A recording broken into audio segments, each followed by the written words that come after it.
there's something that I'm there's something that I'm journaling about right now that I'm finding very interesting and kind of scary at the same time. I'm trying to really overcome a lot of my behaviors when it comes to my avoidant attachment style. And I know I'm an avoidant person, and I know that I've formed a very strong avoidant attachment and I have that inside. But I do know it, and I know it so well. And because I think that I know it so well, I don't really have any excuse when it comes to behaviors that I'm still showing that are detrimental to the relationships that I really cherish and love. Because if you know what the problem is in such a lot of detail, then how do you not have you have the same resources in your mind to overcome that, right? That's what I'm thinking. So through through a process of guilt and determination, I've really sat down with myself to try and pinpoint what it is about myself that I need to overcome and what the roots are and what behaviors specifically I want changing. And one of my avoidant blueprints that I'm really trying to overcome is this decision making independence that I have. It's and I've noticed it so often in myself before, but it's such a tendency for me to be able to make big life decisions without consulting other people.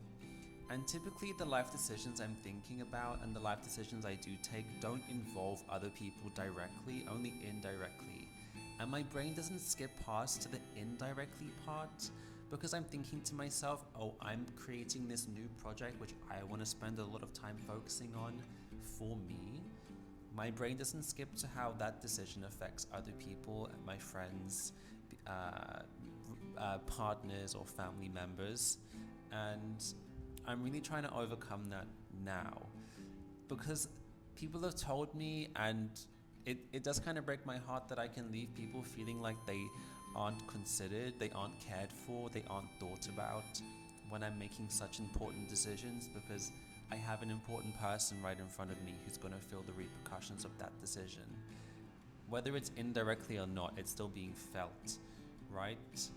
And with me not consulting, not even engaging in a conversation with these people who I really care about in my life, the message I'm sending is that I will care about this relationship up until this point, and at this point where I feel like I'm the most important and this decision will happen no matter what, it's a waste of time to speak to you because whether I speak or don't speak, this is going to happen for me. But it's such a backwards way of thinking because who I know that I'm doing that for myself, but who am I if I'm not the people I surround myself with, and if I'm not the people I love and who love me back, right? The human connections that I've made in my life that I'm so grateful for, that I'm so thankful for. Why would I not take extra care when I'm making decisions that would affect those relationships? So I used to think in my head when I would take these big decisions, I would think, why aren't these people proud of me? Why aren't they proud of me for my independence? And I've always been praised for my independence when I was a young kid. I had always been praised for being, for not needing to have anyone look out for me super much. I would always kind of be out there adventuring when I was a kid. I was very sensible. I always had my rucksack full of all the things that I might need: an umbrella, a raincoat, pen, notebook, extra change, whatever it might be.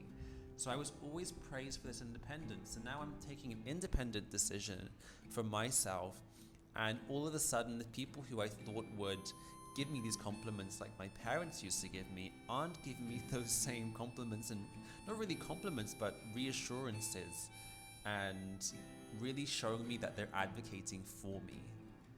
And it's such a different relationship from a parent being proud of their child to a partner or friend being proud of me. And I'm realizing that now. It sounds so silly. Speaking it out loud, it sounds like I should have realized this a lot sooner in my life.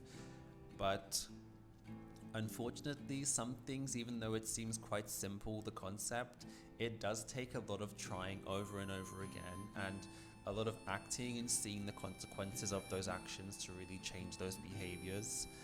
So I did have this very defensive thought process.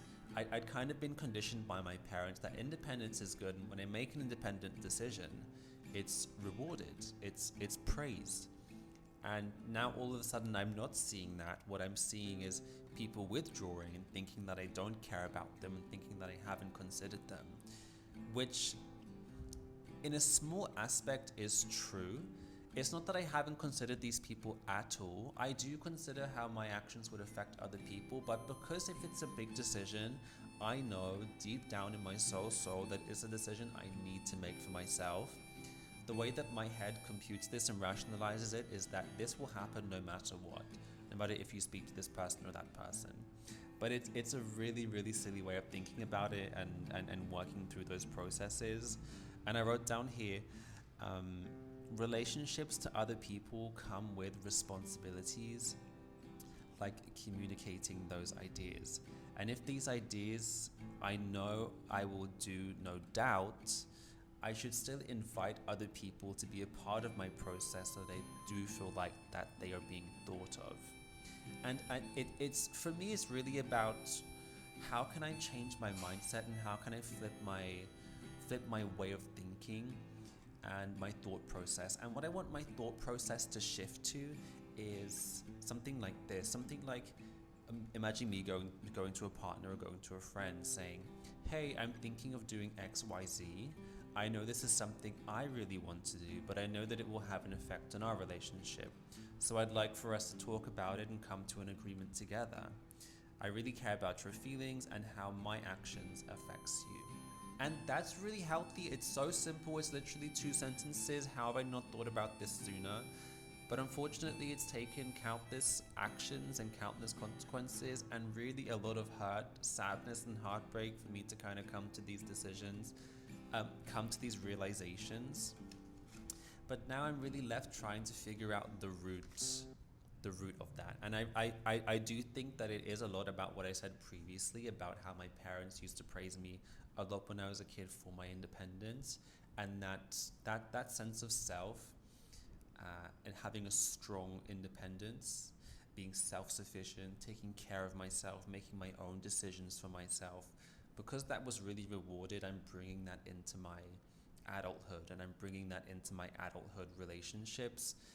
And it's really not a concept that can translate perfectly. There's a lot of holes and there's a lot of nuance in that. It's not just a copy and paste,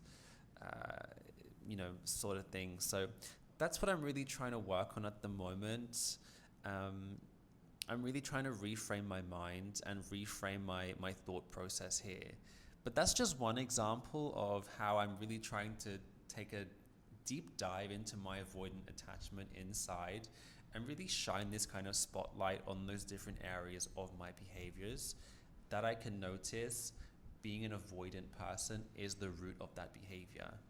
And then digging once again after I figured out the behavior and how it's linked to my avoidancy or avoidant tendencies and figuring out the root of that. So where did that come from?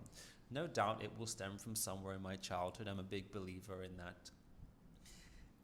What we experience as a child will stay with us into our adulthood, and it might change and it might adapt and transform a little bit, but for the most part, if you're asking a question about why do I do this, why do I think this, why do I feel this when XYZ happens, there is a root deep down somewhere, and I really do think it is in our childhood. So that's my little passion project for the moment. I hope everyone has enjoyed this little bit of a talk here.